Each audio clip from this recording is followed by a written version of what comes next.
Hello बच्चों, let us read this question. A mass of m kilogram moving with a speed of 1.5 meter per second on a horizontal smooth surface collides with a nearly weightless spring of force constant K equal to 50 Newton per meter. If the maximum compression of the spring is 0.15 metre, the value of mass m is. तो इस question के लिए जो की concept होगा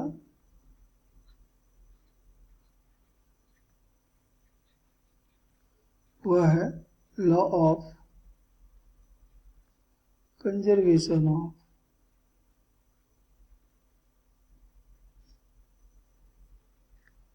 energy.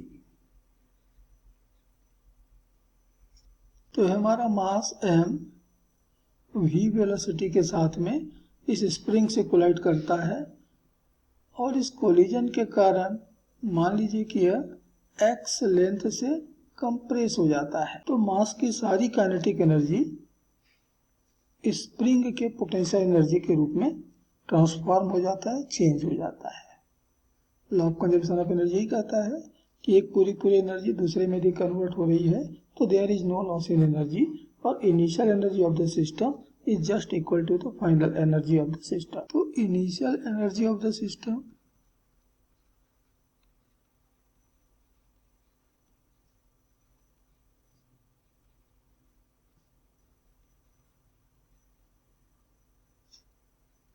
ये होगा mass की kinetic energy half m v square and final energy of the system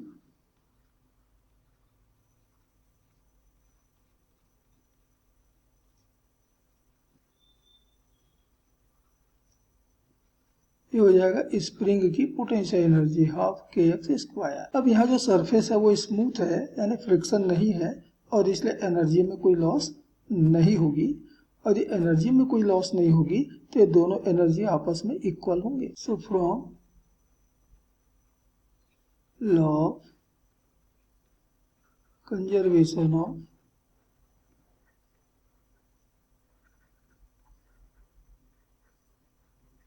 energy half m v square ये बराबर होगा हाफ के एक्स स्क्वायर। तो हाफ तो हो गया कैंसर, तो m बराबर मिलेगा के x square upon v square. अब हमें क्वेश्चन में ये सारे वैल्यू दिए हुए हैं गिवन। तो हमें v दिया हुआ है 1.5 मीटर पर सेकेंड, k दिया हुआ है 50 न्यूटन पर metre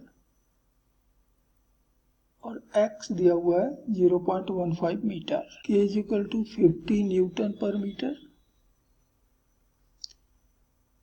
x is equal to 0.15 meter and v is equal to 1.5 metre पर सेकेंड। ये वैल्यू सब दिए हुए हैं हमें, ये सारे वैल्यू हम यहाँ पर रख लेते हैं। तो हमें m बराबर मिल जाएगा k 50 x 0.15 का स्क्वायर अपॉन v 1.5 का स्क्वायर। 50 इंटू 15 इंटू 10 का पावर -4 अपॉन 15 इंटू 10 का पावर -2। तो ये 15 तो हो गया कैंसिल, 10 का पावर -2 कैंसिल तो ऊपर बचा और इसे हमको मिल गया 0.5 किलोग्राम। तो this is answer of this question. तो क्वेश्चन में हम देख रहे हैं कि ऑप्शन ए हमारा करेक्ट होगा 0.5 kilogram and this is final answer of this question. Hope you understood it well. Best of luck.